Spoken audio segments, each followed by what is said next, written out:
ಬೆಂಗಳೂರು ನಗರದ ಶಾಸಕರು ಹಾಗೂ ಎಂಎಲ್ಸಿಗಳ ಜೊತೆ ಮುಖ್ಯಮಂತ್ರಿ ಡಿಕೆ ಶಿವಕುಮಾರ್ ಮಹತ್ವದ ಸಭೆ ನಡೆಸಿದ್ದಾರೆ. ಗ್ರೇಟರ್ ಬೆಂಗಳೂರು ವ್ಯಾಪ್ತಿಯ ಅಭಿವೃದ್ಧಿಯ ಕಾರ್ಯಗಳು, ಬಾಕಿ ಉಳಿದಿರುವ ಕಾಮಗಾರಿಗಳು ಹಾಗೂ ಮುಂಬರುವ ಪಾಲಿಕೆ ಚುನಾವಣೆ ಎದುರಿಸುವ ತಂತ್ರಗಳ ಕುರಿತು ಸಭೆಯಲ್ಲಿ ಚರ್ಚೆ ನಡೆಯಿತು.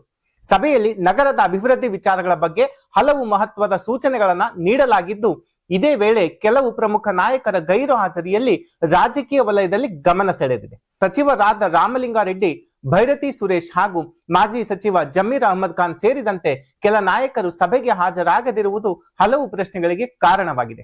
ಗ್ರೇಟರ್ ಬೆಂಗಳೂರು ವ್ಯಾಪ್ತಿಯ 5 ಪಾಲಿಕೆಗಳ ಚುನಾವಣೆ ಸದ್ಯ ಸುಪ್ರೀಂ ಕೋರ್ಟ್ನ ಆದೇಶಕ್ಕಾಗಿ ಕಾಯುತ್ತಿದ್ದು, ಚುನಾವಣೆ ಘೋಷಣೆಯಾದ ತಕ್ಷಣ ಪಕ್ಷ ಸಿದ್ಧವಾಗಿರಬೇಕು ಎಂದು ಡಿಕೆಶಿ ಶಾಸಕರಿಗೆ ಸೂಚಿಸಿದ್ದಾರೆ.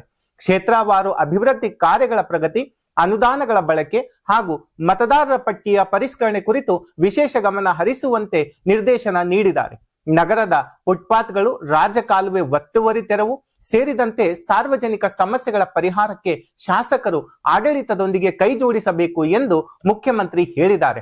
ಬೆಂಗಳೂರು ನಗರಾಭಿವೃದ್ಧಿ ಸಚಿವ ಕೃಷ್ಣ ಬೈರೇಗೌಡ ಅವರು ರಸ್ತೆ ಅಭಿವೃದ್ಧಿ ಕಾಮಗಾರಿಗಳನ್ನ ಗುಂಡಿ ಮುಚ್ಚುವ ಕಾರ್ಯ ಹಾಗೂ 2,000 ಕೋಟಿ ರೂಪಾಯಿ ಅನುದಾನ ಬಳಕೆಯ ಬಗ್ಗೆ ಶಾಸಕರಿಗೆ ಮಾಹಿತಿ ನೀಡಿದ್ದಾರೆ. ಬೆಂಗಳೂರು ಅಭಿವೃದ್ಧಿಗೆ ಸಂಬಂಧಿಸಿದಂತೆ ನಿರಂತರ ಮೇಲ್ವಿಚಾರಣೆ ನಡೆಸಲು ಪ್ರತಿ ತಿಂಗಳು ಮುಖ್ಯಮಂತ್ರಿ ಅಥವಾ ಬೆಂಗಳೂರು ನಗರಾಭಿವೃದ್ಧಿ ಸಚಿವರು ನೇತೃತ್ವದಲ್ಲಿ ಶಾಸಕರು, ಎಂಎಲ್ಸಿಗಳು ಹಾಗೂ ಸಂಸದರ ಸಭೆ ನಡೆಸಲು ತೀರ್ಮಾನಿಸಲಾಗಿದೆ. ಹಿಂದಿನ ಸಭೆಗಳ ನಿರ್ಧಾರಗಳ ಅನುಷ್ಠಾನ ಪರಿಶೀಲನೆ ಹಾಗೂ ಹೊಸ ಯೋಜನೆಗಳ ಕುರಿತು ಈ ಸಭೆಯಲ್ಲಿ ಚರ್ಚೆ ನಡೆಯಲಿವೆ.